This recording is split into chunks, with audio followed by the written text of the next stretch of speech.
वर्षों से बाबा साहब को समझ रहे हैं, मानवर साहब को समझ रहे हैं, बाबा साहब को लोगों तक पहुंचा रहे हैं, मानवर साहब की बातों को लोगों तक पहुंचा रहे हैं। ये सब लोग ऐसे लोग यहाँ पर बैठे हैं जो हजारों लोगों को लीड करते हैं। एक व्यक्ति बैठा है तो हजारों से भी ज्यादा लोगों को ये लीड करने वाले लोग यहाँ पर बैठे हैं।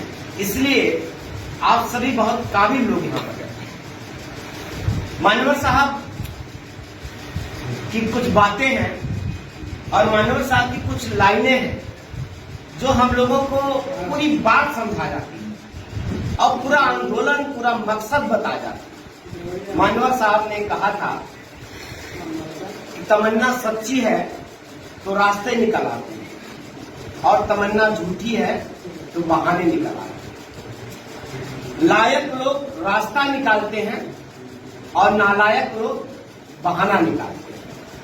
जिसको कुछ नहीं करना है वो बहाना बहुत अच्छा निकालता है कि क्या करें, ऐसी परिस्थिति थी, नहीं कुछ हो पा रहा। नहीं तमन्ना है तो नहीं करने के बहुत सारे रास्ते हैं, बहुत सारे बहाने हैं।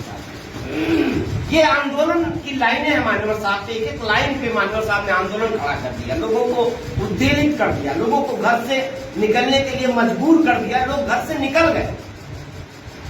मानवर साहब ने आगे हमें ये भी संदेश दिया कि वोट से लेंगे पीएम सीएम और आरक्षण से लेंगे एसपी डीएम।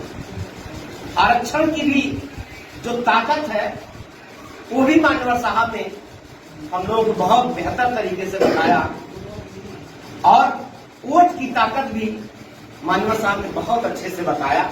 हमारे भैया लोगों ने भी कहा कि जो बाबा साहब ने हमें रास्ता दिखाया था, जो नक्शा खींचा था बाबा साहब डॉक्टर अम्बेडकर ने, उसमें रंग भरने का अगर किसी ने काम किया, उसमें जान डालने के अगर किसी ने काम किया, वो हमारे मसीहा मानवर काम से।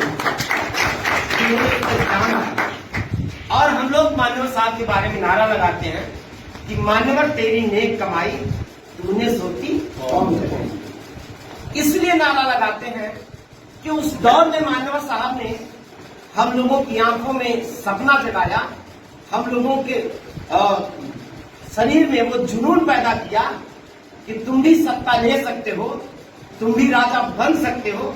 उस दौर में सपना जगाया हमारी आंखों में, जिस दौर में हम गांव का प्रधान बनने की बात नहीं सोच सकते थे।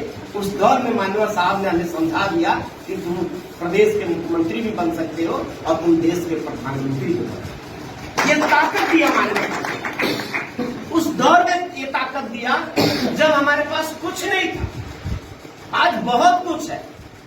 जब हमारे लोग एक जून की रोटी के लिए बहुत ज्यादा संघर्ष कर रहे हैं, संघर्ष आज भी है, लेकिन तब तो बहुत ज्यादा संघर्ष कर रहे हैं। अपनी बात गांव में खड़ा होकर के बोल नहीं सकते थे, झंडा अपने दरवाजे पर लगा नहीं सकते थे, अपनी गाड़ी में, अपनी साइकिल में लगा नहीं सकते थे। उस दौर में आप सोचिए कि कितनी गजब की ताकत थी और कितनी मजबूत ताकत थी कि उस दौर में हमें बता दिया कि तुम मुख्यमंत्री भी बन सकते हो, प्रधानमंत्री भी बन सकते हो। और वो सपना लेकर के हमारे लोग घरों से निकल गए और वो सपना भी मानवर कांसीराम साहब ने सच करके दिखा दिया। साथियों, हम 4-4 बार उत्तर प्रदेश में सरकार बना और प्रधानमंत्री बनने का हम सपना जो सजो रहे हैं, ये भी बहुत दूर नहीं है, हम उसके नजदीक। राजनीति तो परिस्थितियों खाते हैं। आप खुद सोचिए कि जब हम सरकार नहीं बना सकते थे, उत्तर प्रदेश में जब 400 से ज्यादा विधानसभा की सीटें थी, तो सरकार बनाने के लिए उस दौर में आप सोचिए कि 200 से ज्यादा विधायक होने चाहिए। लेकिन पहली बार जब हमारी सरकार बनी थी तो मात्र 67 विधायक थे। उसमें भी 10-12 इधर उधर हो रहे थे, 47 विधायक। और अन्य लोगों के पास, किसी के पास 150 विधायक थे तो किसी के पास 160-170 विधायक। लेकिन मानवर साहब ने ऐसी परिस्थिति बना दी साथियों कि वो लोग जिनके पास ज्यादा विधायक थे, वो लोग नाक रगड़ने लगे मानवर कांसीराम साहब के सामने और कहने लगे कि मानवर साहब, आपके बिना किसी की सरकार नहीं बनेगी, आप हमें समर्थन कर दीजिए। तो मानवर साहब ने कहा कि अभी तो आप बोल रहे थे कि मेरे बिना किसी की सरकार नहीं बन सकती, तो मैं तुम्हारी सरकार क्यों बनाऊंगा? तुम्हें 100 बार अगर गर्ज हो तो हमारी सरकार बनाओ, हम सरकार बनाएंगे। समर्थन तुम दो और हम अपनी शर्तों पर सरकार चलाएंगे। और मजबूर किया माननीय कांशीराम साहब ने और बहन कुमारी मायावती को उत्तर प्रदेश का मुख्यमंत्री बनाया। ये परिस्थिति डेवलप किया जाता है, ये परिस्थिति डेवलप किया जाता है। निराश होने से काम नहीं चलता, परिस्थितियों को अपने बस में करना होता है। और आज भी परिस्थितियां हमारे बस में है, ये घबराने की जरूरत नहीं है। और ये भ्रम है हमारे दिमाग में, ये सरकार में लोग हैं बहुत मजबूत है, ये कुछ मजबूत नहीं, ये हवा में चल रहा है। और हवा में जब तक बनाए हैं बांधे हुए हैं, अब बिखरेगा तो 1 मिनट में दिखा जाएगा, ताकि बहुत देर नहीं लगेगा। और अभी तो मैंने भी इस सरकार की ताकत को पूरा आजमाया कि कितनी है ताकत, जरा देखा जाए। और ताकत आजमा के आया।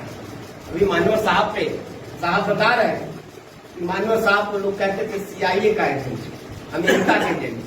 मेरे ऊपर भी आरोप लगा कि फ्रांस से पैसा आया मेरे पास, अखबारों में आप लोगों ने पढ़ा होगा।